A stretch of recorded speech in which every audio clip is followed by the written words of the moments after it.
Sa 2025, ang horoscope ng Libra ay puno ng mga positibong pagbabago at oportunidad. Narito ang ilang mga pangunahing punto. 1. Career at pagsusulong. Magkakaroon ka ng significant professional growth at pagkilala sa iyong mga pagsisikap. Sa ikalawang bahagi ng taon, maraming magandang oportunidad sa trabaho ang darating. 2. Pananalapi. Malakas ang iyong financial prospects, lalo na sa simula ng taon. Mag-ingat sa impulsive spending dahil maaaring tumaas ang iyong gastusin. 3. Relasyon. Maaaring magkaroon ng tensyon sa mga relasyon, lalo na sa unang bahagi ng taon.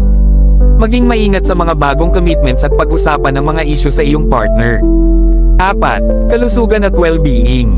Magiging mahalaga ang pagtuon sa kalusugan at pag-set ng boundaries sa mga commitments. 5. Pag-aaral at paglalakbay. Magandang panahon ito para sa pag-aaral at paglalakbay, lalo na sa unang bahagi ng taon.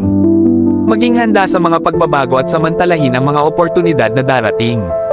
6. Enerhiya at pagsasagawa. Ang Jupiter ay magdadala ng expansive opportunities para sa pakikipagtulungan at social interactions.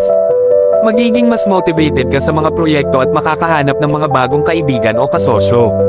7. Balanseng buhay. Kailangan mong ibalanse ang iyong pamilya at karera. Ang Saturn ay magtutulak sa iyo na suriin ang iyong mga personal na halaga at relasyon. 8. Personal na paglago. Ang mga pagsubok mula sa nakaraan ay makakatulong sa iyong personal growth. Mas magiging determinado ka sa iyong mga layunin at mas magiging matatag sa mga hamon. 9. Magandang enerhiya.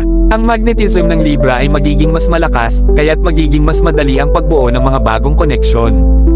Ang iyong social life ay magiging mas masaya at puno ng mga bagong karanasan.